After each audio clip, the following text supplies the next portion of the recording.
Bonjour à tous, aujourd'hui nous sommes le 22 juin 2022, 22 juin 2022, voilà, je me présente, Djoubian, c'est mon surnom sur le net, je suis un panafricain très convaincu et accessoirement seulement je suis spécialiste de la France. Je vais faire une vidéo aujourd'hui pour parler des inondations en Côte d'Ivoire, voilà, la marmaille en Côte d'Ivoire en ce qui concerne les dirigeants politiques. Voilà, je monte d'abord la vidéo et puis après je vais faire mon commentaire comme d'habitude.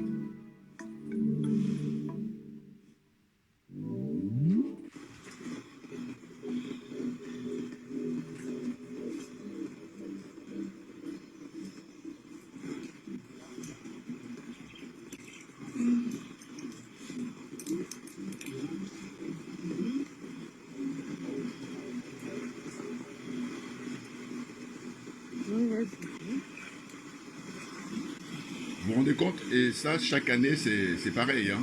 C'est-à-dire que M. Alassane Ouattara est au pouvoir depuis 11 ans et il parlait de... Ici, on voit ici la terre, voilà, la terre en train de descendre. Vous voyez, à la ébullition de terre, voilà, vous voyez, au plateau, avant le stade. Voilà, donc la route est coupée, voilà, aucun véhicule ne peut la passer.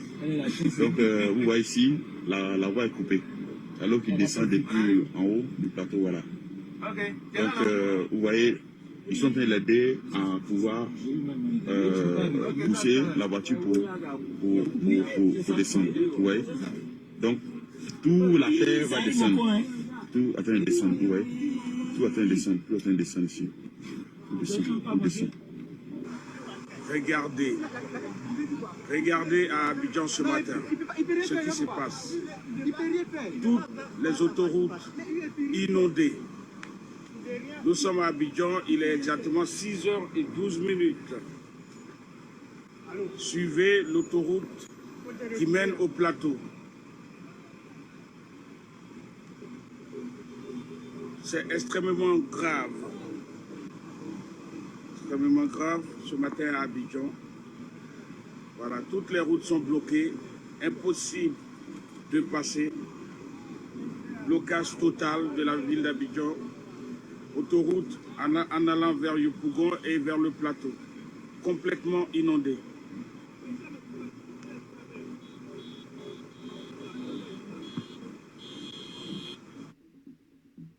Voilà, bon, allez, je vais pouvoir faire mon commentaire, tout naturellement. Voyez-vous? Alors, toujours pareil, hein, je fais des vidéos pour donner mon point de vue, évidemment, sur l'actualité. Et là, ce dont il s'agit, c'est des inondations qui ont eu lieu récemment à Abidjan, en Côte d'Ivoire. C'est, je crois, le 18 et le 19 juin 2022. Le problème, c'est quoi? Le problème, c'est que c'est récurrent. Chaque année, c'est la même histoire. Et j'ai regardé aussi un petit peu l'émission hier du frère Kofi. Bon, Kofi, moi j'aime beaucoup, je ne vous le cache pas. J'aime bien parce qu'il me fait rigoler aussi. Quand je dis me fait rigoler, c'est pas qu'il est ridicule, mais c'est que il me rappelle le pays. Il y a des gens comme ça parce que la façon dont il réagit et puis tout ça. Et puis bon, il a un engagement, il est sincère voilà, dans ce qu'il fait. Donc je le salue. Simplement où je ne suis pas d'accord avec lui, c'est le fait qu'il est PDCI. Voilà. Mais oui, ben, bon, évidemment, nul n'est parfait ou alors, voilà, chacun ses défauts. Ben oui, parce que le PDCI, c'est bon. Ça va nous faire du réchauffé. Hein. C'est ça. C'est des nostalgiques du Houphouët-Boigny. Houphouët-Boigny, c'est le chantre de la France-Afrique. Et d'ailleurs, si la Côte d'Ivoire est dans cet état-là aujourd'hui, ben voilà, c'est la faute à Houphouët-Boigny et puis tous les héritiers, là, héritiers politiques, j'entends. Et puis peut-être un petit peu aussi héritiers, dire enfants biologiques ou tout ce que vous voulez. Voilà. Sa famille politique, vous devriez raser les murs au XXIe siècle. Parce que vous avez régné au XXe siècle. Mais là, on est au XXIe siècle et c'est terminé. Parce qu'on a vu les limites. Hein. Donc le bilan. Regardez. Conan Bédier, il dit qu'il est héritier du Houphouët-Boigny. Bon, lui, il l'est naturellement. C'est-à-dire que c'est le fils naturel du Houphouët-Boigny, hein, qui se distingue. Hein, deux choses, hein, vous savez, en matière de droit.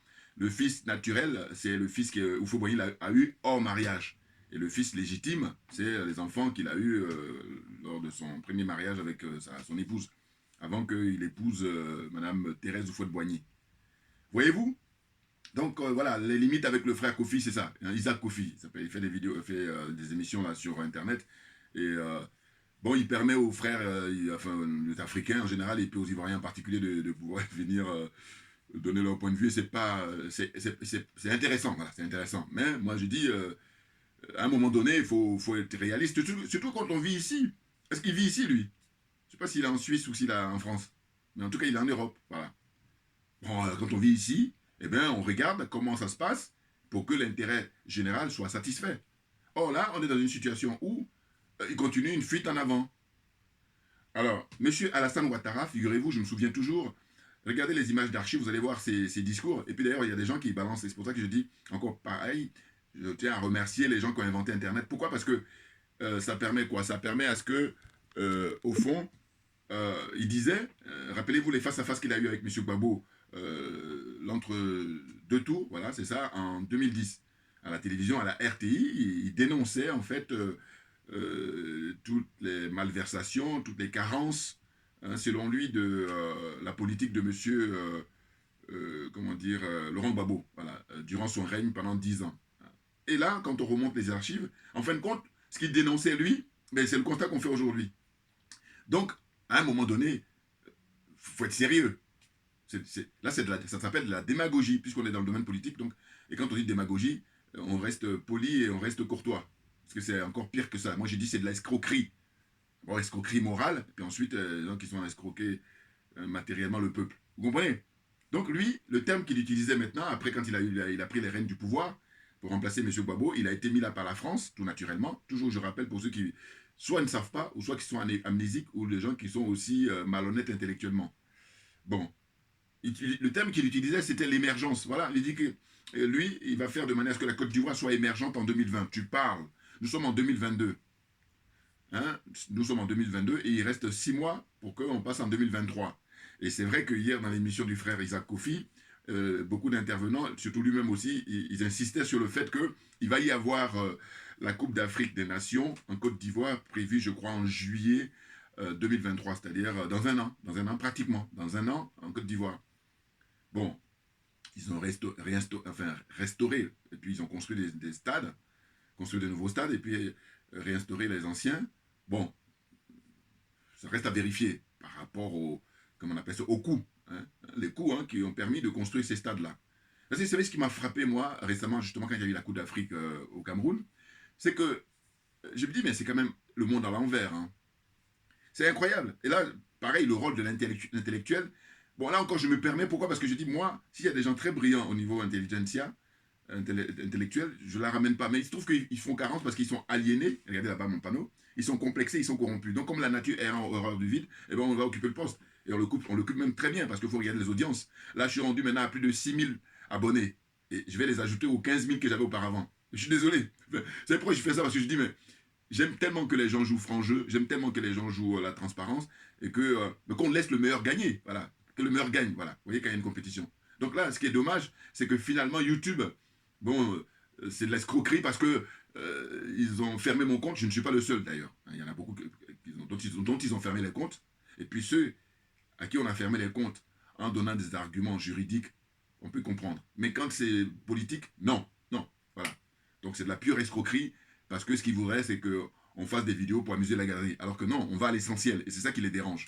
Vous comprenez? Donc c'est ce que je disais que moi, franchement, je crois que tous ceux qui ont eu leur compte fermé, eh ben, c'est une sorte de reconnaissance, tout naturellement. J'insiste sur le fait que si on ferme pour des raisons juridiques, ou alors quand quelqu'un a appelé au meurtre et tout ça, encore que quand on vérifie, il y a des gens ici qui demandent la tête de M. Vladimir Poutine, ou même qui demandent la tête de M. Mbalam. Ouais, je veux dire, donc on les laisse tranquilles. Donc, voilà, à un moment donné, c'est ça. Alors je dis, ma religion, c'est la vérité et la justice. Bouya, on est bon.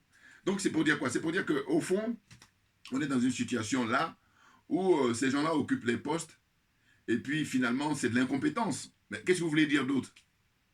Parce que je dis, il faut regarder, M. Ouattara, il est au pouvoir depuis 2011. Nous sommes en 2022, voilà. Donc ça fait, 11 ans, oui, 11 ans qu'il est au pouvoir. Et quand on fait le bilan, on voit que chaque année, il y a les inondations. Alors, évidemment, ces partisans vont dire, oh oui, mais bon, ça c'est la nature et donc force majeure. Non, non, non. Alors, ceux qui vivent au pays, qui disent ça, je vais essayer d'être un peu tolérant avec eux. Mais ceux qui vivent ici en Occident, hein, les Africains qui vivent ici en Occident et les Ivoiriens là en particulier, Je dis, mais c'est quoi votre problème? Pourquoi vous ne voulez pas dire la vérité? Ou alors pourquoi vous venez ici d'ailleurs? Voilà, c'est ça. Pourquoi tous ceux qui soutiennent Macky Sall? Pourquoi tous ceux qui soutiennent Paul Biya? Pourquoi tous ceux qui soutiennent Alassane Ouattara, Patrice Talon, la liste encore avec Bazoum et puis qui encore? Tout ce monde-là. Hein? Tous ceux qui sont au pouvoir, ceux qui les soutiennent, pourquoi vous êtes en Occident? Pourquoi vous êtes à l'étranger? Hein? Je ne parle pas de ceux qui viennent rapidement pour faire leurs courses. Quand je dis rapidement, je dis reste pas un an, hein, non, non. Voilà. Quand on fait les courses, en général, ça dure quoi, quelques jours, quelques semaines, voilà. Vous voyez ce que je veux dire? Donc pourquoi vous êtes là? Mais vous êtes là parce qu'en fait, le travail n'est pas fait là-bas sur place.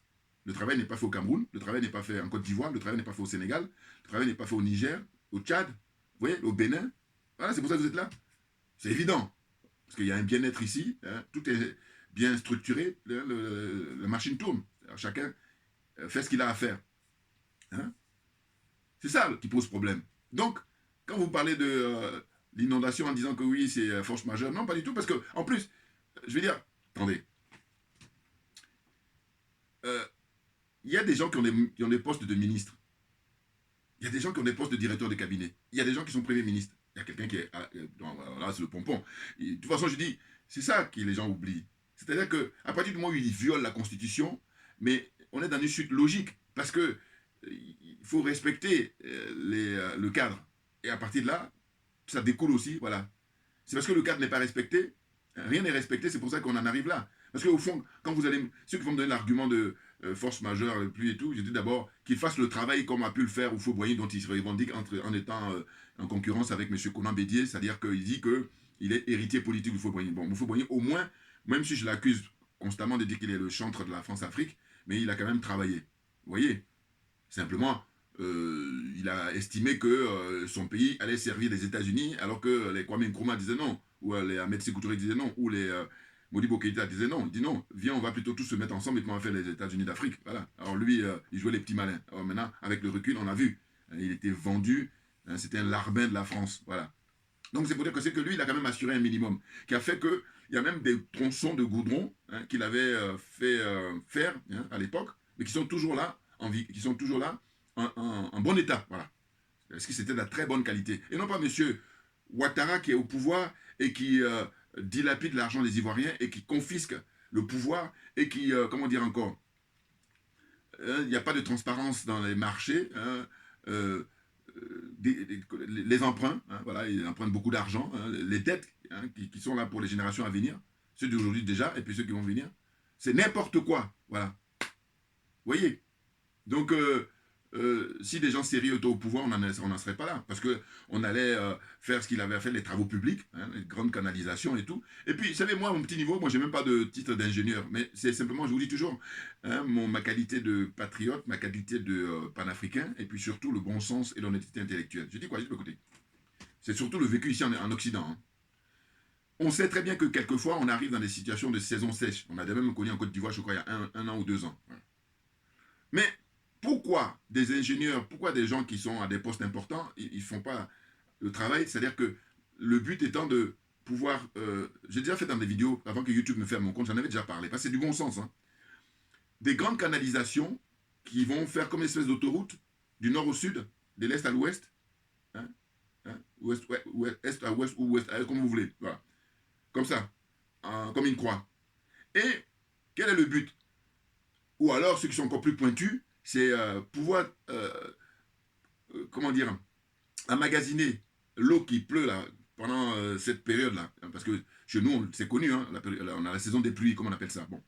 Eh bien, l'eau qui tombe comme ça en grosse quantité, on va emmagasiner, on va essayer de prendre ça. Et puis maintenant, c'est une sorte de crédit, voilà. Et puis on va le transférer dans les zones, dans les régions où eux, ils ont des problèmes de sécheresse. On sait très bien qu'en Côte d'Ivoire, vous voyez, ceux qui sont au nord, hein, ils ont beaucoup plus fréquemment des problèmes de sécheresse, et au centre un peu moins, et puis bon, au sud ils sont gâtés, bon, parce qu'il y a le golfe de Guinée, c'est-à-dire il y a la mer, et puis aussi le climat est tempéré, et ils n'ont pas de problème normalement de sécheresse. Ça commence au centre, à partir de Boaké et tout ça, et puis on monte, on arrive à Korogo et tout ça. Bon. Mais ce que je veux dire, c'est que, ça ce que je veux dire, c'est mon bon sens. Hein. Donc, les grosses canalisations, et puis quand il pleut là comme ça, là, juin, juillet, hein, et bien tout l'eau là, voilà, et puis il y a évidemment des usines qui seront fabriquées pour ça et tout ça. C'est parce que l'argent est là, c'est pas les moyens qui manquent, hein, je vais vous dire. Non, non. L'argent est détourné à d'autres fins. L'argent est mis dans les paradis fiscaux. C'est ça qui pose problème. C'est là où le bas blesse. Vous voyez? Et moi, je dis ça, je dis, j'ai même pas de formation d'ingénieur, mais c'est simplement que je suis animé pour servir l'intérêt général. Donc, ma préoccupation, c'est de dire que si je suis en poste, le budget qu'on a, je dis, bon, voilà, tac, tac, tac. Et quand je dis moi, il y en a plein de gens. Je cite toujours le professeur Mamadou Koulibaly. Pour moi, c'est une référence en Côte d'Ivoire. C'est-à-dire que c'est quelqu'un qui, s'il était en poste, alors, il a déjà été, mais sauf que lui, quand il était en poste, d'abord, il est resté 1 an ministre, 1 an. Hein. Bon, pendant 1 an, là, le travail qu'il a fait, il faut essayer de comparer pour certains qui sont ministres pendant 5 ans, pendant 10 ans. Voilà. Donc, faites le bilan. Le bilan de M. Mamadou Koulibaly quand il était ministre, et le bilan de ces gens-là, voilà, des différents ministères. Et surtout, on va même rester dans le ministère qu'il a occupé. Il a été ministre du budget, je crois, ministre des Finances. Bon. Et bien là, le bilan. Vous allez voir qu'il n'y a pas photo. De très loin, il les bat tous. Parce qu'en peu de temps, il a réussi. Alors, ce que me rappelle Mme Yam souvent, c'est que les élections ont pu être organisées sur les propres fonds de la Côte d'Ivoire. Vous comprenez? Ce n'est pas les autres là qui vont demander des crédits, qui vont demander s'endetter pour organiser les élections. Enfin, n'importe quoi.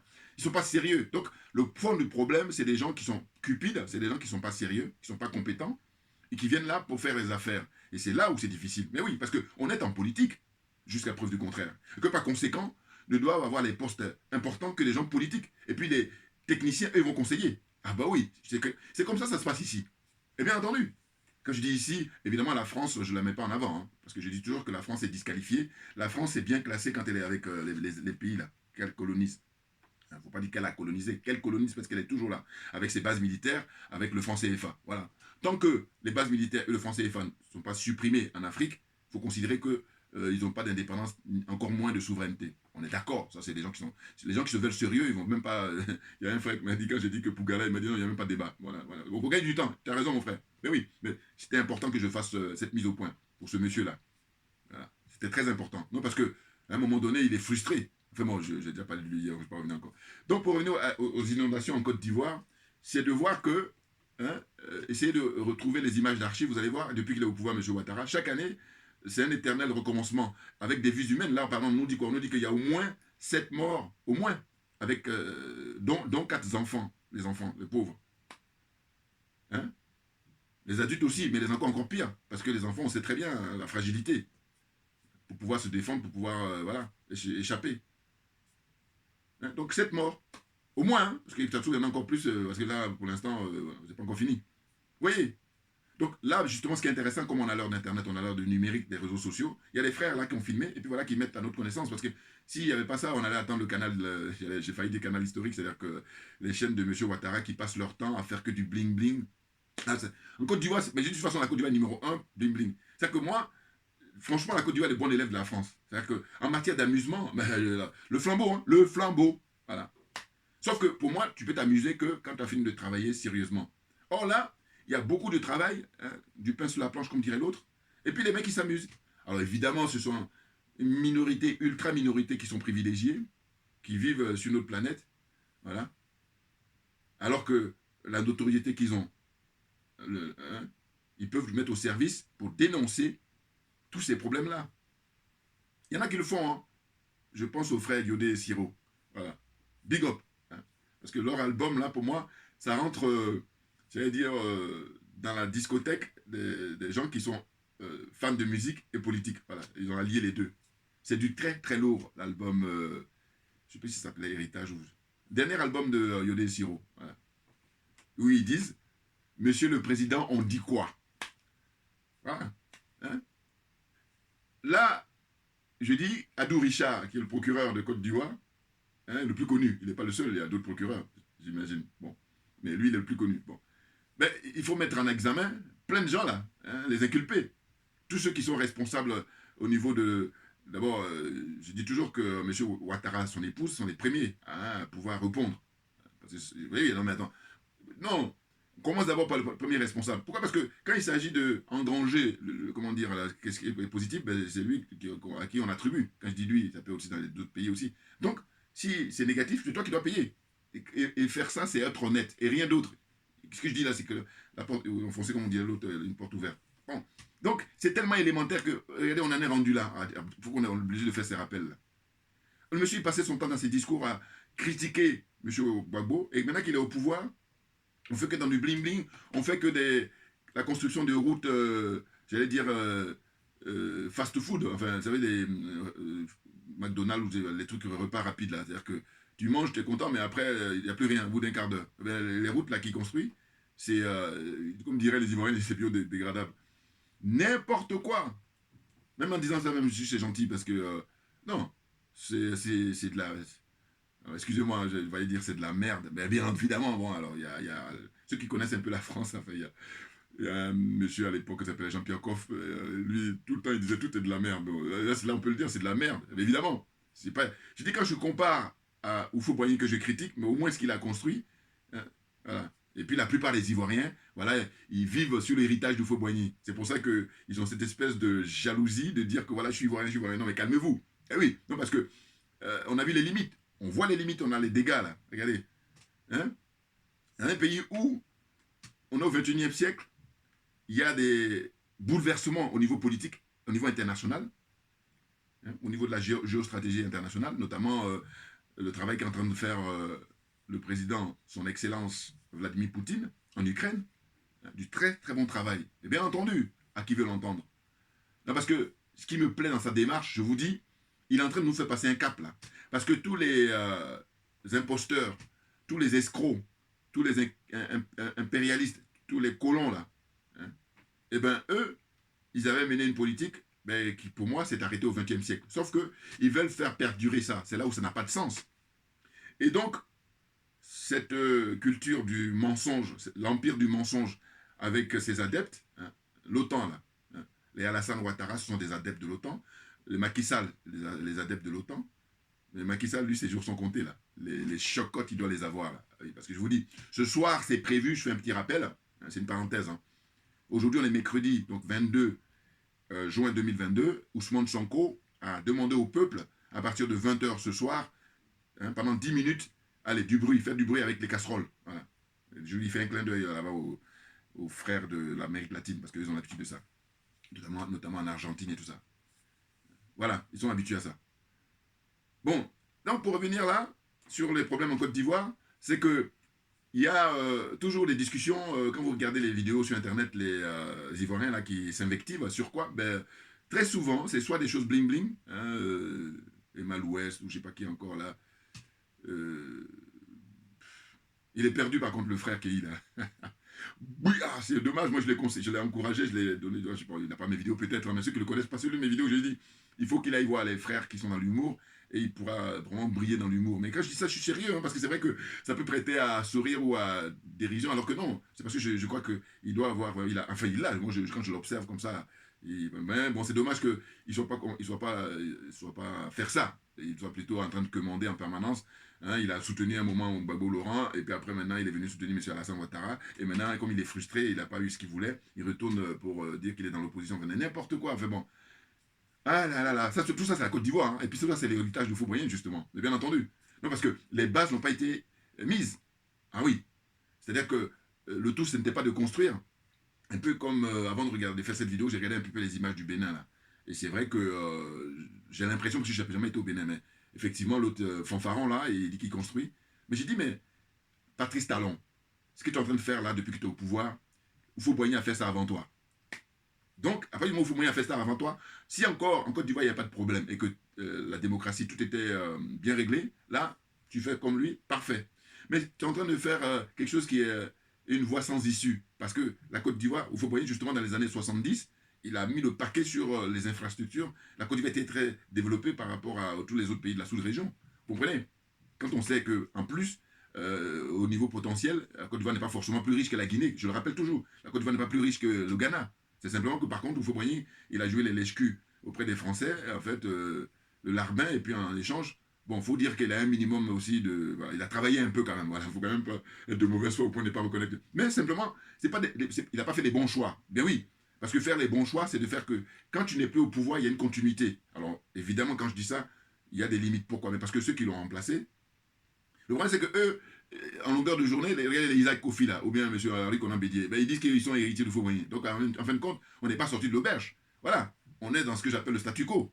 Pour ne même pas dire qu'on recule. N'importe quoi. Franchement.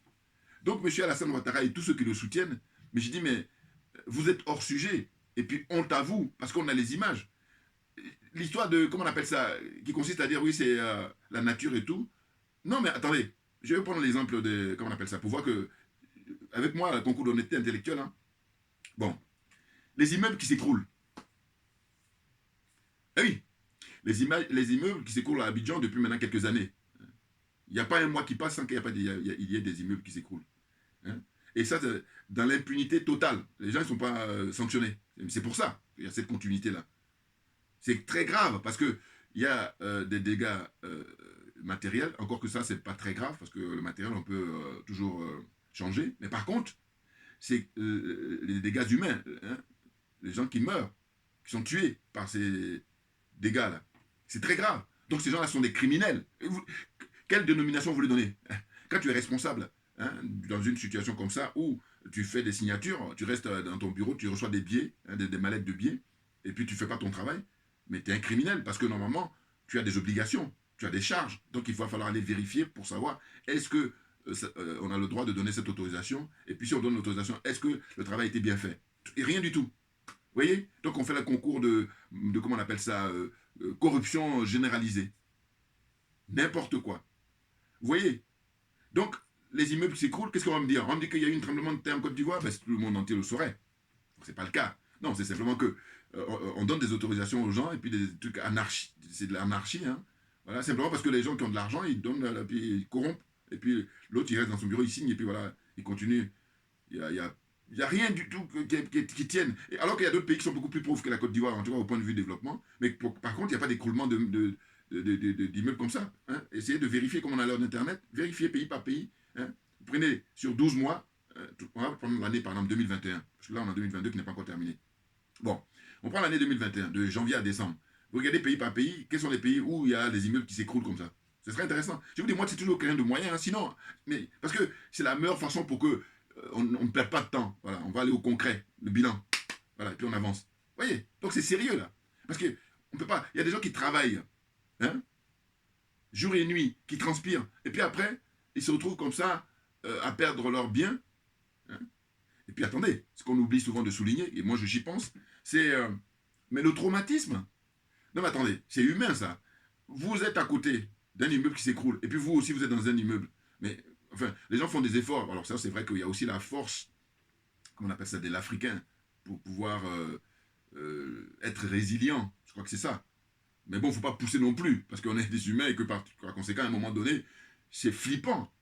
Vous voyez? Donc là, c'est terrible pour la vie des gens. Vous voyez?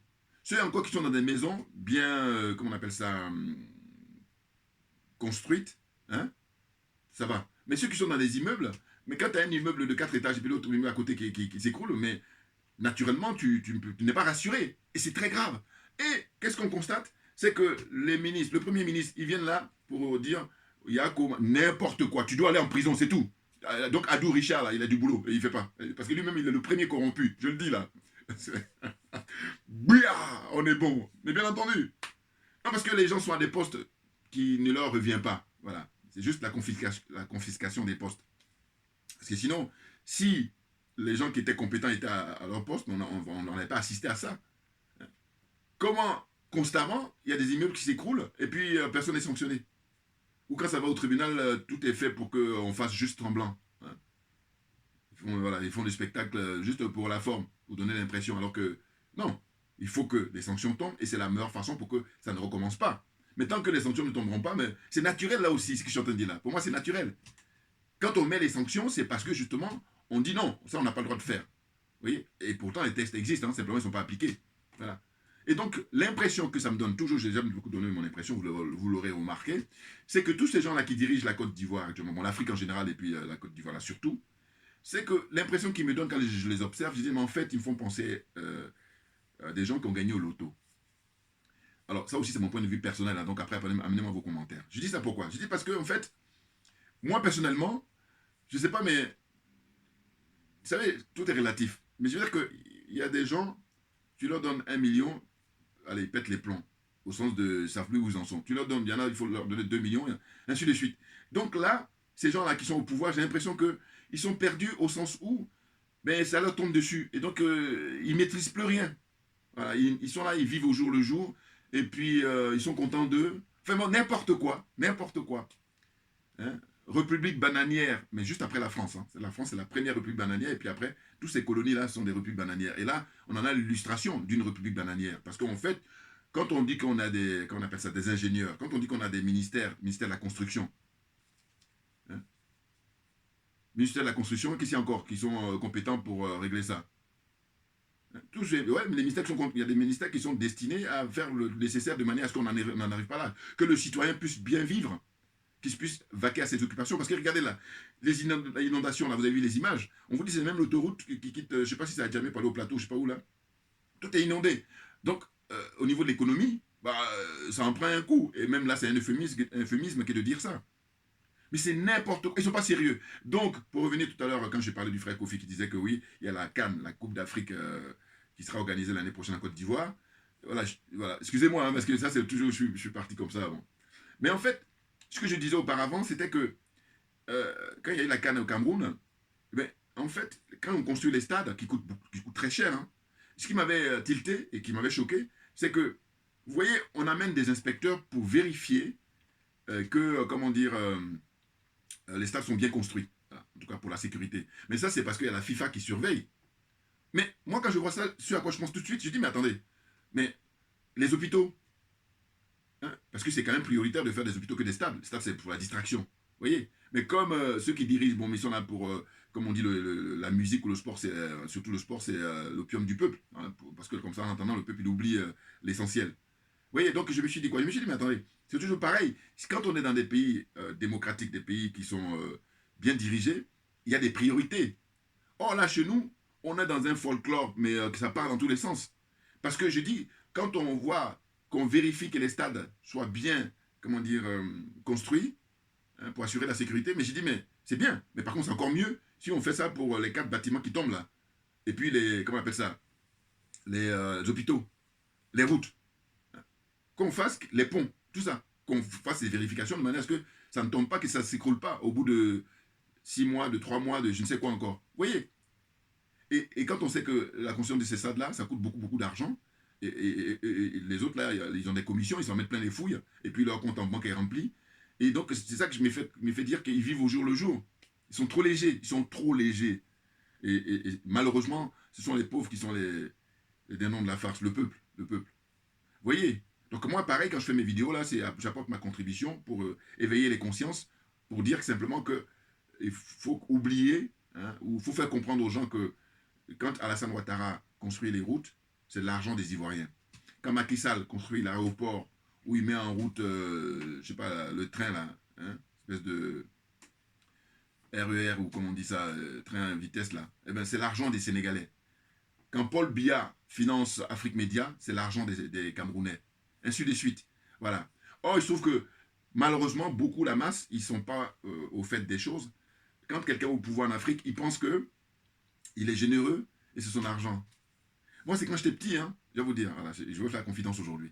Quand j'étais petit, mais tout petit, parce que ce sont mes parents qui m'ont rappelé ça, ils m'ont dit qu'en fait, vous savez, à l'époque, parce que moi, je suis la génération des années 70, hein, alors, j'avais 5 ans en 70, voilà, comme ça vous aide. Bouillard. Bon, alors, c'est quoi? C'est que mes parents m'ont rappelé que, parce que vous savez, il y a des photos d'Houphouët-Boigny dans les différentes familles, un peu... à l'époque, hein, maintenant je suppose que c'est révolu parce que là aujourd'hui, ceux qui ont les photos de Alassane Ouattara, c'est vraiment les mordus. Mais sinon, à l'époque, tout le monde était PDCI, par obligation, voilà, parti unique d'ailleurs. Même c'est un peu ça aujourd'hui, voilà, malheureusement, mais bon.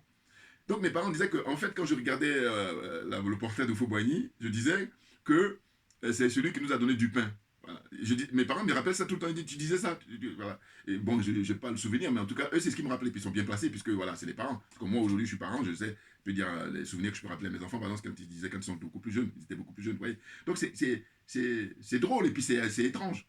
Je sais pas, à l'époque, qu'est-ce qui... et puis eux, quand ils disaient ça, ils étaient avec beaucoup de sourires, avec beaucoup d'humour, et de...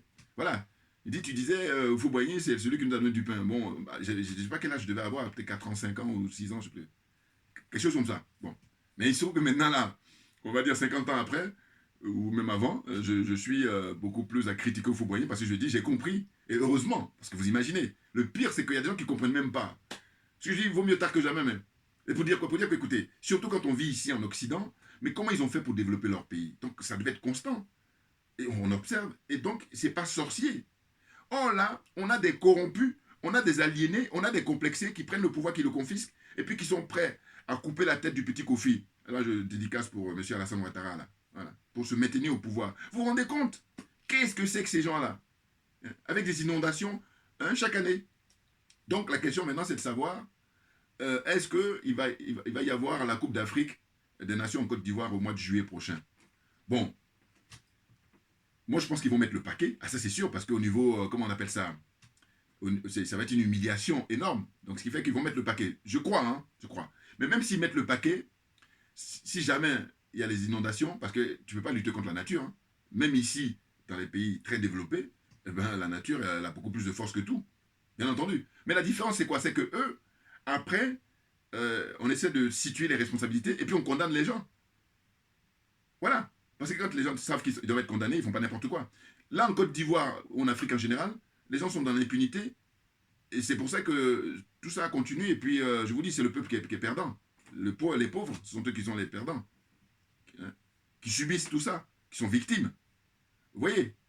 N'importe quoi. Tous ceux qui soutiennent Alassane Ouattara, je sais pas, quand vous regardez des trucs comme ça, vous pensez à quoi? Ils sont tellement légers. Regardez les débats. La discussion porte, quand vous regardez ceux qui s'intéressent à la politique, et ils sont en train de reprocher à Blé Goudé constamment parce que Blé Goudé, je dis qu'il a compris le jeune frère. Quand il dit qu'Alassane Ouattara est son, comment dire, son oncle, voilà.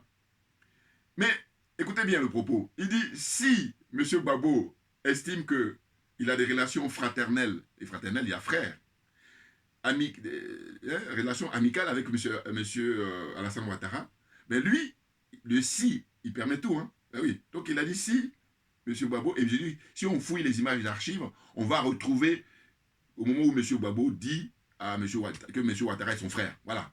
On va le retrouver. Donc c'est pour ça que je dis, mais ils sont tellement malhonnêtes, parce que leur problème avec le Goudé, je vous dis, ils sont jaloux. Parce qu'ils aimeraient que, eh ben, d'abord, ça dépend, je vais prendre les différents bords. Quand vous prenez les gens de Soroïstes, là, eux, ils auraient souhaité que Blé Goudé, il soit ici toujours en train d'attendre le passeport qui ne viendra jamais. Et là, dans ce cas-là, ça les rassure par rapport à Guillaume Soro, alors que Guillaume Soro a du sang sur les mains, ce qui n'est pas le cas de Blé Goudé. Blé Goudé veut monter au pouvoir par le verbe. Guillaume Soro veut monter au pouvoir par les armes. Vous voyez la différence? Il a déjà son casier judiciaire qui est rempli. Alors que Blé Goudé, il est passé devant le tribunal international, hein, la CPI, et il en sort vainqueur parce qu'il n'y a rien à signaler. Je t'ai rappelé dans d'autres vidéos passées, voilà. Donc, les soroïstes, leur problème, c'est la frustration sur le fait que ça les embête, ça les emmerde que Blé Goudé puisse rentrer bientôt en Côte d'Ivoire. Eh oui, parce que tant qu'il n'avait pas son passeport, ils sont contents. Et puis, d'une certaine façon, ils se planquent derrière lui pour dire que nous sommes tous les opposants à M. Ouattara et tout. Non, mais la différence, c'est que toi, tu as déjà servi M. Soro, Alassane Ouattara, et puis il y a eu au moins 30 000 morts en Côte d'Ivoire. Je dis au moins, hein, parce que moi, quand c'est comme ça, je dis, donnez les moyens, vous allez voir. Et puis, on va maintenant sortir toutes les cartes. J'ai d'ailleurs même rendu hommage à Mme Kei Vao, une grande dame qui est originaire de l'ouest de la Côte d'Ivoire, qui a un dossier très important. Maintenant, je n'ai plus de nouvelles, je ne sais pas ce qu'elle devient. C'est qu'on a des informations par rapport à elle. Vous pouvez m'envoyer des commentaires, s'il vous plaît. Bon, donc, c'est pour dire quoi? C'est pour dire qu'au fond, on est dans un pays comme ça où ceux qui sont à la tête, ils ne respectent rien. Et donc, tout en découle. Donc, alors, voilà, les soroïstes, là, les gens qui soutiennent Guillaume Soro, eux, leur problème avec Blé Goudé, c'est ça. Ils sont jaloux. Et puis même le mot jaloux, c'est même faible. Vous trouvez un mot encore plus fort. Ah oui, ils ont trop les boules. Parce que, je vous dis, la haine qu'ils ont vis-à-vis de Blé Goudé, ça vient de là. Maintenant, deuxième groupe, c'est les Gor, Babo ou rien, hein, ou certains, parce qu'il y a un frère là qui est en province, il m'a dit non, on ne dit pas que nous tous on n'est pas hostiles à Blé Goudé, mais sauf que la grosse majorité ils sont hostiles à Blé Goudé, là aussi pareil, eux ils sont jaloux. Parce que eux, ce qu'ils reprochent à Blé Goudé, c'est de dire que, ils ne le disent pas, parce qu'ils sont malhonnêtes. Voilà, ils disent simplement que oui, comment ça se fait que tu dis que Ouattara, ou bien tu as trouvé un accord avec Ouattara et tout ça. Mais j'ai dit, mais là, on est en juin 2022, mais faisons, comment dire, 6 mois en arrière, voilà, 6 mois en arrière. Même, je crois que même avant qu'on lui donne son passeport, ils étaient déjà à l'accuser, voilà. Oh, j'ai dit, mais vous lui faites un procès d'intention. Je l'ai rappelé d'ailleurs dans un commentaire là, récemment, et puis j'ai pas eu de retour. Parce que la personne était en train de gueuler comme d'habitude, je sais pas si c'était un soroïste d'ailleurs. J'ai dit, mais écoutez, ou une soroïste, je sais plus, en tout cas, il y a quelqu'un là qui j'ai répondu. J'ai dit, mais vous lui faites un procès d'intention, attendez de voir. Et puis quand vous allez voir qu'il a des attitudes comment on appelle ça, KKB, il a des attitudes de Acid JJ, Encore quelqu'un qui avait lu les PDCI. Mais Alcide Djedje, c'est un conseil. Quelqu'un qui a travaillé avec M. Laurent Gbagbo et qui a occupé un poste très important. Il a eu le portefeuille de ministre des Affaires étrangères. Vous vous rendez compte? Et ces gens-là ont fait allégeance à M. Ouattara. Il a même été, avant qu'il y ait le remaniement, là, il a été celui qui conseillait Kandia Camara parce qu'il a plus d'expérience dans la diplomatie. Il est beaucoup plus instruit qu'elle. Bon. Mais c'est pour dire qu'en fait, il faut arrêter. Voilà. Vous êtes jaloux et c'est très flagrant. Parce qu'au fond, ils aimeraient que Blé Goudé il joue le soldat. Mais sauf que Blé Goudé aujourd'hui a 50 ans. Et heureusement pour lui. Je veux dire par là qu'il a de la maturité. Et je vous dis, par rapport à sa génération, il est l'un des plus brillants qu'on puisse avoir en matière de politique. Là, on parle de politique. Moi, je suis dans la politique, voilà. Si on parle d'autre chose, c'est autre chose. Et puis, je dis toujours que moi, par nature, quand je sais que je ne suis pas bon dans un truc, je ne fais pas le malin. Mais voilà, ce qui m'insupporte, c'est les gens qui savent qu'ils ne sont pas bons, mais ils se maintiennent, donc ils font n'importe quoi. Le nivellement par le bas, tout naturellement. Vous comprenez? C'est ça qui pose problème. Et c'est ça qui nous pose problème. Tu sais que tu es bon, et démontre-le, les gens vont voir. Mais quand tu sais que tu n'es pas bon, mais laisse la place au voisin ou un frère, là, il va s'occuper du truc. Et puis je dis toujours que si tu laisses la place, ben, si lui gagne, on est tous gagnants. C'est ma philosophie de vie. Hein. Chacun a son truc. Il y en a qui ont d'autres philosophies, d'ingratitude, et puis de mesquinerie. Chacun a son truc. Bon, en fait, c'est la vie sur Terre aussi qui le veut, puis c'est les caractères humains. Mais bon, moi, je m'éloigne, parce que ça ne m'intéresse pas. Puis on me dit qui se ressemble, ça semble. Donc je m'associe avec des gens qui ont les mêmes valeurs que moi. Bon, là aussi, pareil, pas besoin de le dire, ça va naturellement. Mais des fois, il y a des gens tellement malhonnêtes qui viennent s'infiltrer, et puis ils perdent le temps des gens. Bouillard! Il faut les détecter, il faut les reconnaître, et puis s'en éloigner très très vite, parce qu'on n'a pas de temps. Nous n'avons pas le temps, j'ai pas le temps, Assimi Goïta. Comprenez ça? Voilà. Donc, Blé Goudé, en réalité, le problème de certains Gors, la grosse majorité des Gors, c'est le fait qu'ils refusent qu'ils puissent s'émanciper. Parce que, alors que c'est la loi naturelle, c'est-à-dire qu'au fond, à un moment donné, prenez votre propre famille, vous êtes né, vous avez grandi, après vous cherchez à votre autonomie. Alors, on me dirait que ce n'est pas le cas de tout le monde, mais ceux qui ne font pas cette démarche-là, ils sont minoritaires. La plupart des gens, et heureusement, ben, tu dois aller te chercher et puis créer toi aussi ta propre famille. C'est l'ordre naturel des choses. Mais sinon, à l'époque où Faute-Boigny, enfin, comment on dit où Faute-Boigny? Oui, à l'époque de Faute-Boigny, je veux dire, Gbagbo Laurent, ben, il serait resté PDCI. Mais oui. Ça, je m'adresse aujourd'hui, d'ailleurs, je viens d'y penser à l'instant, parce que c'est vrai que c'est important de rappeler ça à tous ceux qui font des procès d'intention à Blé Goudé, là. Surtout les Gors, là. Vous êtes, comment on appelle ça, des adeptes de M. Laurent Gbagbo. Or, M. Laurent Gbagbo, par sa démarche historique, c'est lui qui a permis à ce qu'il y ait le multipartisme en Côte d'Ivoire. Mais soyez cohérents, soyez honnêtes. C'est-à-dire qu'à partir du moment où il a milité pour ça, que ça existe, il faut le mettre maintenant en pratique. Or là, ils sont tous unanimes pour dire oui, c'est lui qui, grâce à lui. Maintenant, c'est de la théorie, ça. En pratique, là, Blé Goudé est en train de faire de la pratique. Eh oui, c'est vrai qu'il dit, je crée mon parti, parce que maintenant, j'estime que je suis assez grand pour pouvoir voler de mes propres ailes, donc c'est le COGEP. Et il dit, non, tu es un traître de n'importe quoi. Je vous dis, ils sont jaloux. Et puis je vous dis toujours, regardez, là, cette zone-là, j'ai dit, il y a l'aliénation, il y a le complexe, il y a la corruption, et puis moi-même, j'ai ajouté un dernier encore, sachant que c'est moi-même qui ai donné ce tour-là, mais au moment où je faisais ça, je n'avais pas encore l'idée de l'histoire de jalousie, mais avec le temps, j'ai dit, mais ils sont jaloux, et c'est grave pour nous, parce que ça nous fait perdre du temps. Donc ils sont jaloux. Alors là, je ne trouve pas d'autre. C'est tout. Non, mais c'est quoi votre problème? Vous ne pouvez pas lui faire des procès d'intention. Attendez qu'il va rentrer en Côte d'Ivoire, comment il va se comporter, et tout ça. Puis d'ailleurs, même, comment il va se comporter, avant même que lui il rentre, comment ça se fait que les soi-disant opposants, ils vont rencontrer M. Ouattara, ils ne mettent aucune pression sur M. Ouattara, hein, alors qu'il y a encore, au moment où je fais cette vidéo, au mois de juin, 22 juin 2022, il y a encore des gens en prison en Côte d'Ivoire.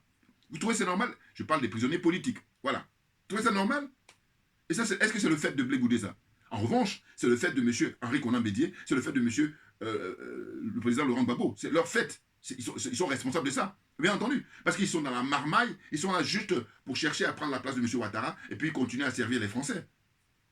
Hein? C'est incroyable. Parce que je dis, si tel n'est pas le cas, pourquoi ils ne mettent pas la pression sur ce monsieur pour que... parce que les gens s'étonnent des fois en disant que voilà, regardez ce qui se passe au Mali. Mais parce que les Maliens, ils ont compris. Et puis il y en a qui font le malin en disant oui, mais nous, la Côte d'Ivoire, on avait déjà. Non, mais de quoi? Non, en réalité, je vais vous dire mon point. Toujours vous donne mon point de vue. Mon point de vue, c'est de dire quoi? C'est dire qu'en fait, les leaders politiques, s'ils avaient assez de courage, le peuple va suivre tout de suite. Le peuple, il reste chez lui parce qu'il voit que ces gens-là, finalement, ils n'ont pas autant de courage que ça. En revanche, quand le peuple il va descendre et puis le pauvre va prendre les coups, et c'est là maintenant, quand il va gagner la partie, eux maintenant vont venir s'accaparer les postes. Voilà. Et c'est ainsi que je dis non, c'est malhonnête, c'est malhonnête. Il dit que c'est malhonnête, même le mot est faible. C'est là où c'est pas normal. Ce qui est normal, c'est plutôt vous en tant que leader politique, puisque à la fin, c'est vous qui allez venir occuper les postes. Mais prenez les risques, Les risques, ça veut dire que mettez la pression sur M. Ouattara, et le peuple va voir. Mais bien entendu, et c'est ainsi que les choses vont se faire naturellement. Voilà. Oh là, ils font des vidéos, ils disent voilà, Blé Goudé, même ils font de l'ironie en disant oui, Blé Goudé, si ton frère c'est Ouattara. Mais attendez, nous sommes tous des Africains. C'est comme dans une famille, vous avez des gens qui vont être généreux, il y en a qui vont être égoïstes. C'est la même. Maintenant, ce qu'il faut faire, c'est une prise de conscience. Et puis surtout, se montrer honnête. Parce qu'il y a beaucoup de malhonnêtes, beaucoup de cupides. Voilà. C'est ça le problème. Mais bien entendu, n'importe quoi. Il dit si le président Gbagbo. Voilà. Donc ainsi.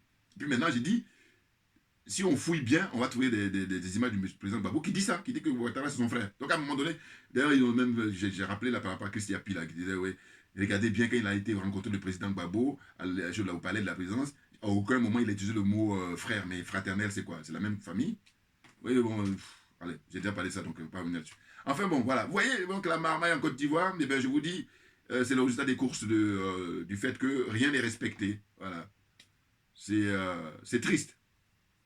Et puis, bon, on verra. Hein, c'est-à-dire que le frère Charles Blé Goudé, je souhaite qu'il puisse rentrer paisiblement, hein, parce qu'il a beaucoup souffert. Beaucoup oublient ça souvent. Et ce que je tiens souvent à leur rappeler, je dis, mais vous faites le malin là. Mais si on vous demande de vivre ce qu'il a vécu, et là, il n'aura plus personne. Donc, dans ce cas-là, ferme-la, fous-lui la paix. C'est tout. Voilà. Merci à vous tous pour votre attention. Et puis, on ne lâche rien, parce que comme je dis d'habitude, c'est nous qui avons raison. Voilà. Merci pour votre attention. À très bientôt.